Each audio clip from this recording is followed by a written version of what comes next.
In this episode, I'm going to go over all kinds of draft slots that you could draft from redraft to dynasty, from drafting Jonathan Taylor in round 1, and then what to do in round 2 if you draft JT in round 1. What do you do if you go wide receiver in round 1? Do you have to go running back in round 2? I get this question all the time. Smitty, what do I do? Specifically in my draft at this exact pick that's going to happen 2 months from now, and we have no idea who's off the board when I'm on the clock. Can you tell me who to take? But McCaffrey and redraft 1.1 guarantee. McCaffrey, that means you got the turn pick here at the 2-3 turn. Give me Harris all day long in redraft here at the 2.12. Harris, give me it all day long, all day. Then give me DK, give me Ridley, give me Justin Jefferson, who oftentimes falls to 3.01 in redraft. I'm telling you, JJ's in my top 8, top 6 to 10 in Dynasty, and you're telling me I can get him at 3.1 on the regular in redraft. It's like Christmas every single time I draft. Christian McCaffrey, Najee Harris, JJ, Lamb. I love Lamb. You're going to see Lamb in my 4th round all day long. All day long. This team, this is my favorite team. I've mock draft on my show ever. We're going to go over all of that and more. The Fantasy Football Show begins now. This is the Fantasy Football Show with your host, Smitty.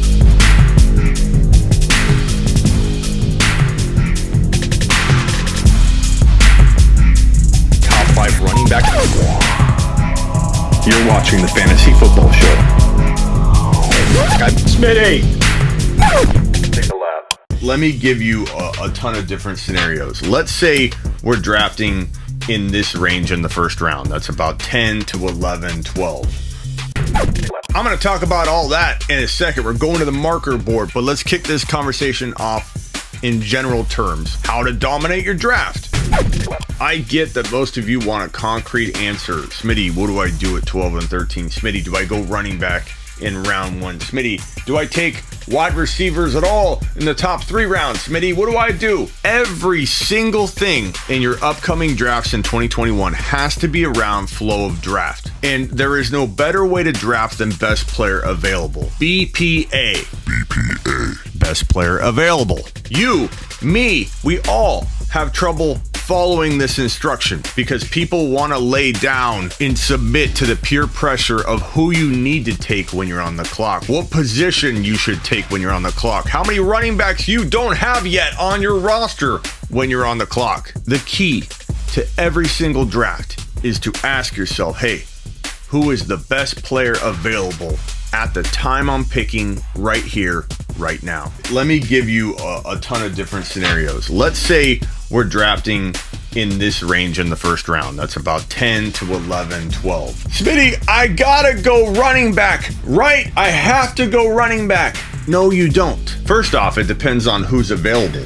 Is Jonathan Taylor available? JT, is Derrick Henry still available? We're talking redraft in this moment. A guy I stay away from in Dynasty and in redraft if you're talking about like 5-6 overall. But at 10 or 11, there's more risk baked into that value. So you got to answer these questions for me before I give you some kind of blanket statement like, you go running back, Steven. The details are everything.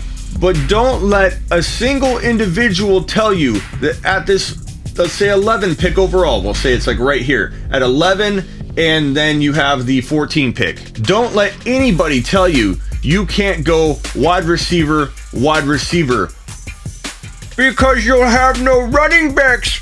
If you don't have running backs, you can't win. Smitty. Not true, because you could take a Ridley, and you can laugh at that all you want. If Julio got traded, Ridley would be a first round pick to all of you. You take Ridley, you take DK, you walk out with 2 wide receivers. You take Ridley and Diggs, you walk out with 2 wide receivers that can arguably be the number 1 overall wide receiver in fantasy football. We're talking redraft here. If we're talking dynasty, I'm going to jump back and forth because why on earth would you be here if I gave you just one kind of angle, like just redraft advice? I'm not an a-hole. Jefferson would be in my top 6 to 10. I don't care if it's early, Bob from accounting. I don't care if you think I'm too high on JJ. This guy is a top, I'll call him top 5 to 10 overall player in Dynasty. I'm not afraid to take him at 6 to 10 in a Dynasty startup one single bit. Watch me hold both my beers that I'm going to double fist later when JJ's the number 1 Dynasty wide receiver in your mind. So if we give ourselves Jefferson and Ridley, or let's say Jefferson and DK, you come out of round 1 and 2 with Jefferson and DK as your wide receivers. You're going to be in holy hell when it comes to your running backs. Granted, my running backs aren't supposed to look like your running backs because I've got Jefferson and DK. Anybody judging your running backs against their running backs when they went running back, it's like talking to somebody that doubted Dalvin Cook coming out of his injury-prone season, walking into top 5 running back upside at 20 overall. DK, Justin Jefferson, paired with a Clyde Edwards-Helaire. And in this mode, we're talking Dynasty. So in round 1, we got Justin Jefferson. We've got DK Metcalf at the top of the 2nd round. Maybe we throw in a little CEH in the 3rd round, and this is Dynasty. Maybe we get a little Herbert in round 4, and oh my God, you didn't even take a running back in round 4. What a moron! I'll survive. Even if I have to go Carter, a rookie, I'll do it. I'll take these 2 running backs in a battle in a Dynasty format. And if we circle back over to redraft, and let's say you're picking at number 5 overall, and Jonathan Taylor is sitting there. We've got a glare. Computer studio off. Attaboy. JT at 1. Here. Maybe we take DK. DK seems to be falling in everyone's mind. We take DK. We're even right here. We're well balanced right here with JT and DK coming out of the 2nd round. This is Dynasty. Maybe we take a little CeeDee Lamb action in the 3rd round. Maybe DeVonta Smith falls because I see him go so late in Dynasty startups, it's not even funny. DeVonta Smith in the 4th round feels too low to me. I find myself taking him way too early, and I have no idea how far he'd fall because I'm snagging him too early. But give me these 4 players in a Dynasty startup any day of the week. And if I'm still landing my Herbert, which can happen, I love that. I love that team walking out of a Dynasty startup. That excites me. That gets me going. And if it's redraft, and you're drafting at the 4 or 5 and you get Lamb, you get DK, you're probably looking at Clyde Edwards-Helaire here. You're probably in a redraft looking at Lamb falling here, and you still take Herbert in round 5. Tell me this team does not excite you. Tell me you're not thrilled about walking out of your 2021 draft in redraft in this setting with that team.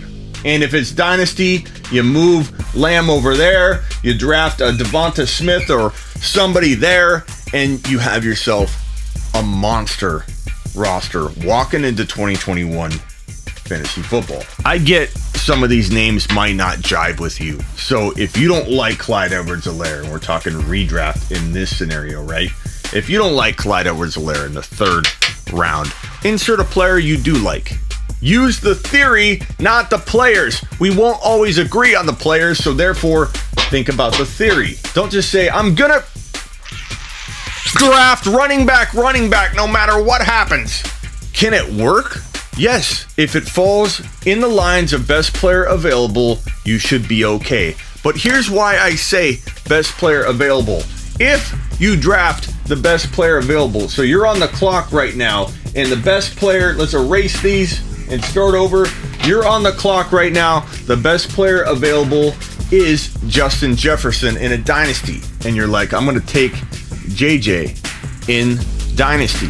Why are you taking him at, let's say, 1.10? Because he has the most upside to be top 1 to 5 at his position. And I'm not going to just roll with a Nick Chubb because I'm supposed to take a running back. I'm not going to roll with a Derrick Henry because he's so good for one more year, if that even happens. And if you say, wait a minute, I'm new to your content. Did you just say Derrick Henry is not Superman? To put into context how on the line Derrick Henry is in everyone's mind, including yours, Steven, Henry,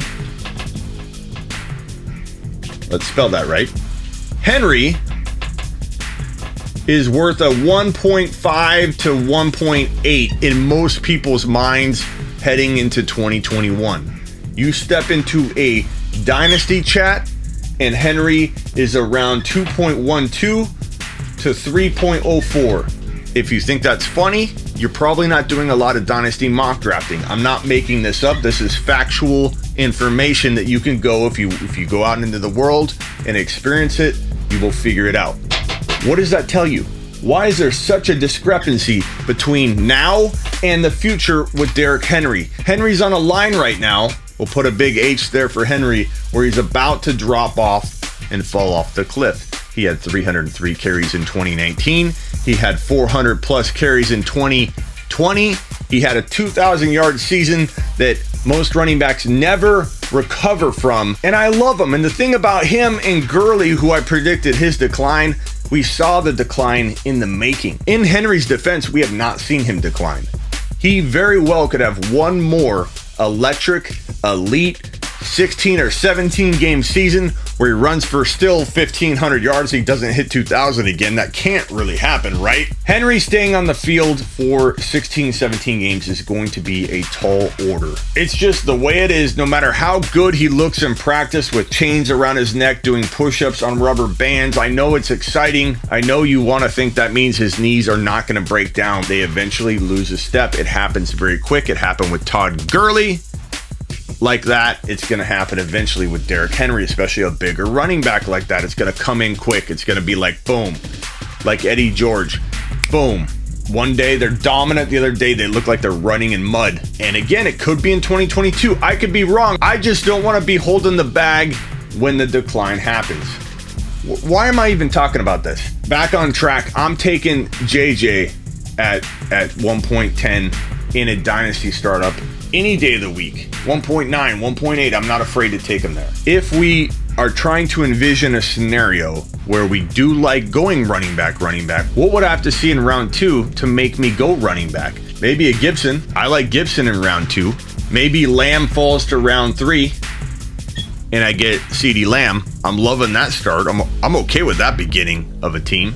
Maybe Mike Evans is a good pick here, or in the 5th round. I'm not even sure if that feels right in Dynasty, but I'm liking that team. You walk out with JJ, Gibson, Lamb, and Evans. I'm okay with that. Gibson is one of the very few running backs I actually love in the 2nd round. The problem becomes I like a plethora of wide receivers in round 2. I only like a select few running backs in round 2.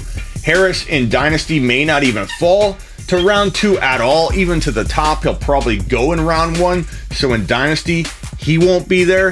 In redraft, I absolutely love Harris in round 2 at the end of round 2. So if we're talking about a redraft league again, let's get back to redraft. And let's say we were going to go with JJ, Justin Jefferson, at 1.10 in a redraft. Oh, you're crazy. I don't care. I love him. Let's talk 1.1 from a redraft perspective. Let's say you take CMC. He's the only pick for me in redraft. 1.1 without hesitation, without equivocation. I like other players. I'm not saying I don't like other players, but Christian McCaffrey is my locked and loaded 1.1. Lingering little tiny injuries took him out, like Kamara got taken out in 2019. People doubting Kamara coming off a little tiny injury-riddled year in 2019 were very disappointed in themselves. Their mother was disappointed in them when they walked into 2020 doubting Kamara, and he did what he did in 2020. You should be ashamed of yourself, Steven. I'm not making that mistake in redraft when it comes to McCaffrey. You want to have a conversation in Dynasty, we can. He's still probably the 1.1, but McCaffrey in redraft 1.1 guarantee. McCaffrey, that means you got the turn pick here at the 2-3 turn. Give me Harris all day long in redraft here at the 2.12. Harris, give me it all day long, all day. Then give me DK, give me Ridley, give me Justin Jefferson, who oftentimes falls to 3.01 in redraft. I'm telling you, JJ's in my top 8, top 6 to 10 in Dynasty, and you're telling me I can get him at 3.1 on the regular in redraft. It's like Christmas every single time I draft. Christian McCaffrey, Najee Harris, JJ, Lamb. I love Lamb. You're going to see Lamb in my 4th round all day long. All day long. This team, this is my favorite team I've mock draft on my show ever. Let me rewrite it right here again for you guys in the back. Harris, CMC, Justin Jefferson, Lamb. Did I force running back? No, it fell in my freaking lap, but it's because I was at 1.1. When you draft at 1.1, it's a very different story. The landscape changes for you. You got all kinds of options, and I can get Christian McCaffrey and Harris back-to-back picks for me and still get Justin Jefferson, AJ Brown, Ridley, DK Metcalf. One of those guys is going to fall to 3.1. At least one of them, I might have my pick between 2, maybe 3. Lamb, probably falling to round 4 more times than not. And guess who's sitting in round 5 again? Herbert!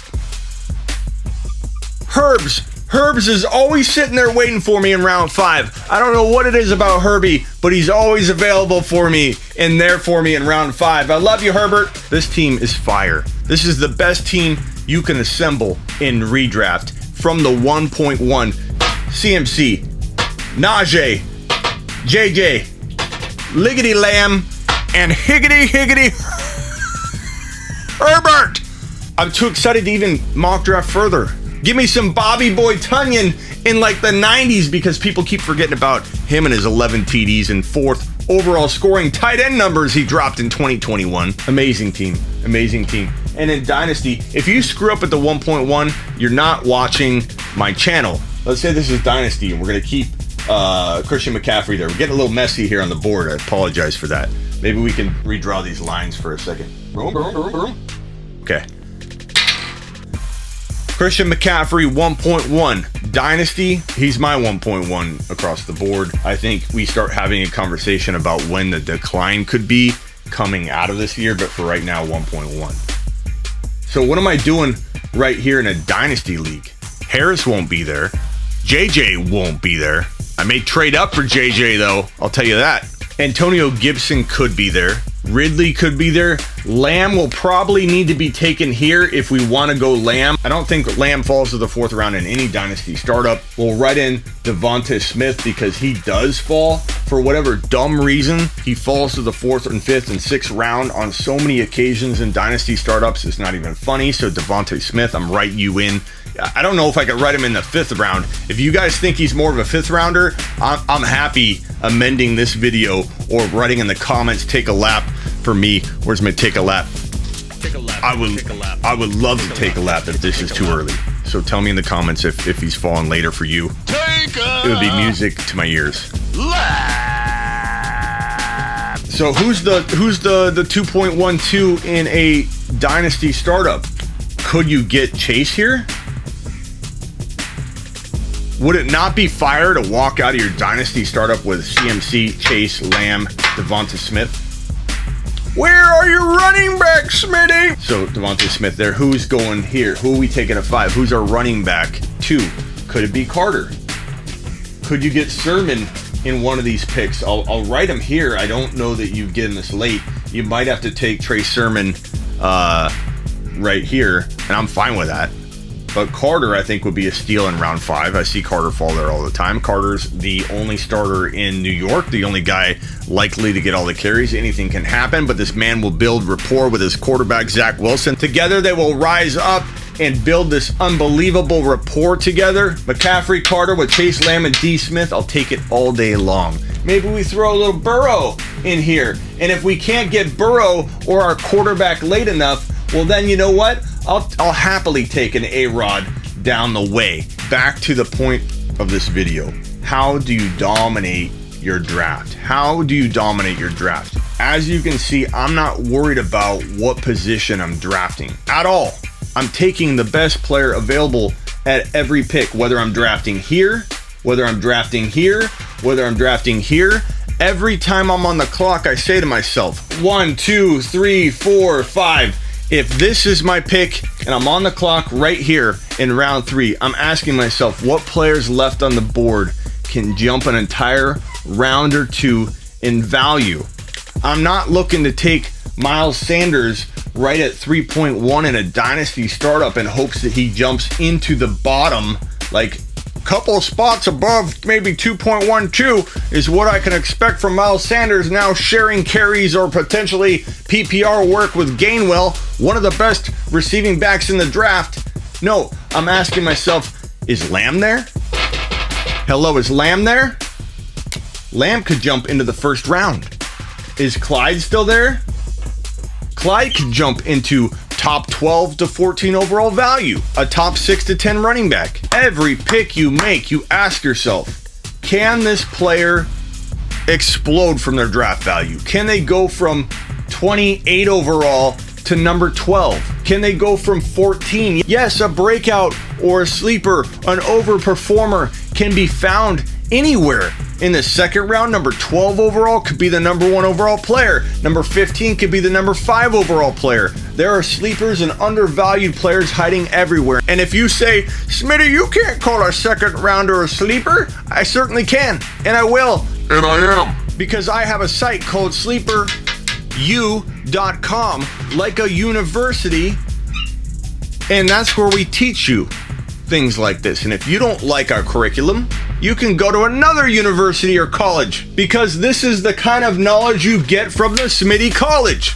It's best player available, BPA. BPA. That is the ticket.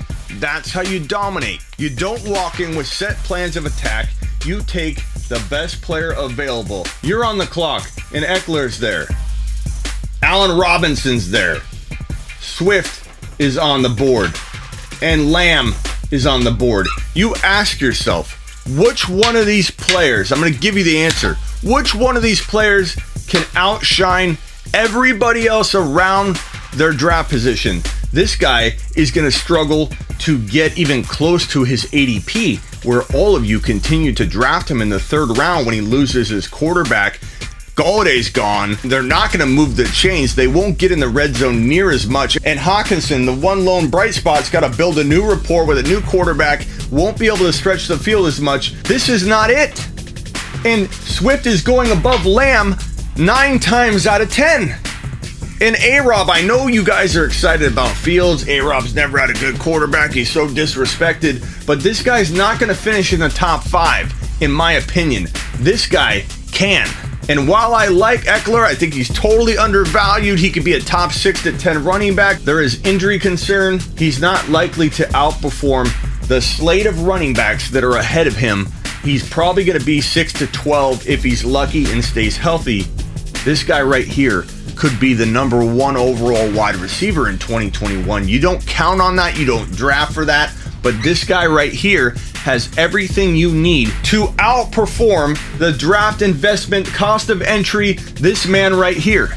If you go through this process at every pick and you find out in your mind at each pick what player can explode from their ADP, you will have a lineup that dominates. And you might ask, Smitty, if you go best player available, I don't want to have a weak running back too.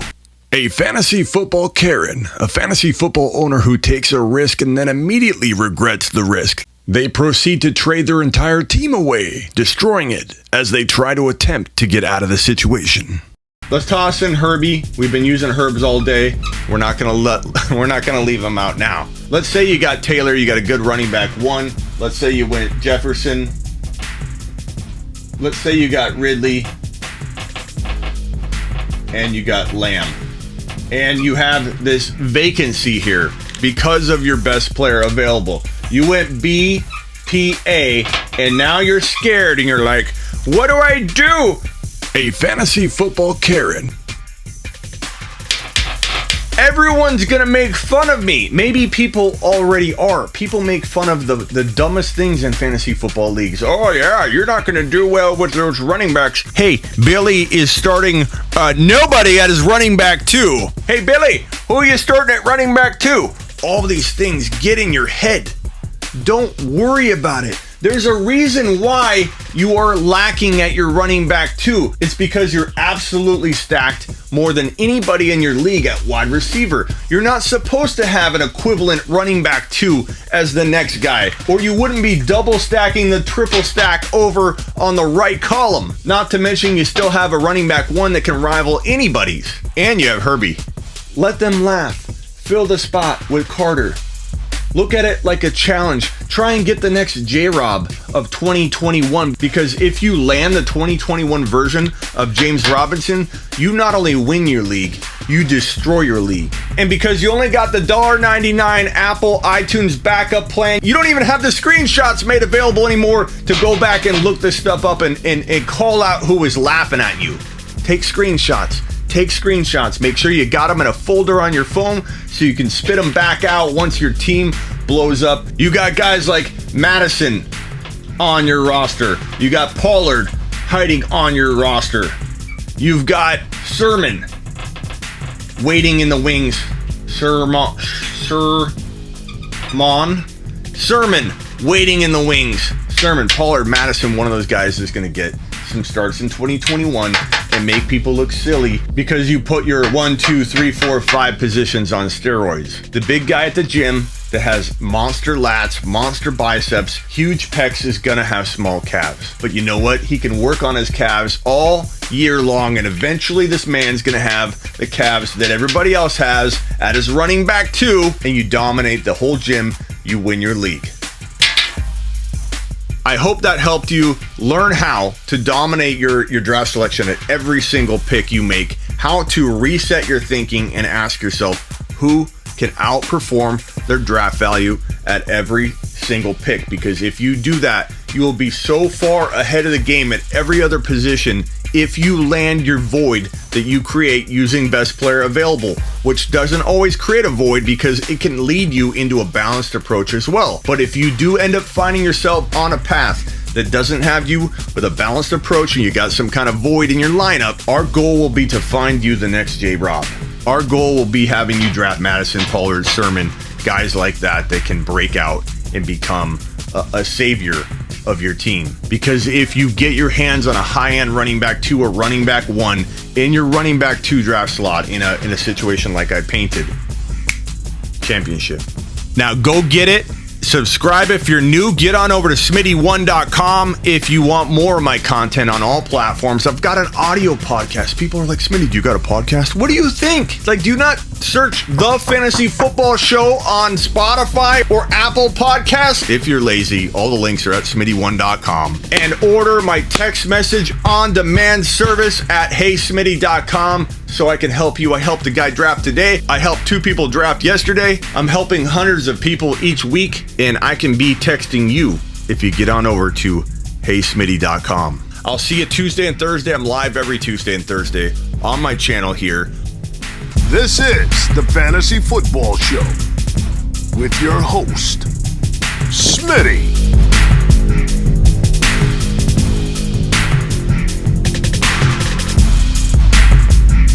Top 5 running back. You're watching the Fantasy Football Show. Smitty.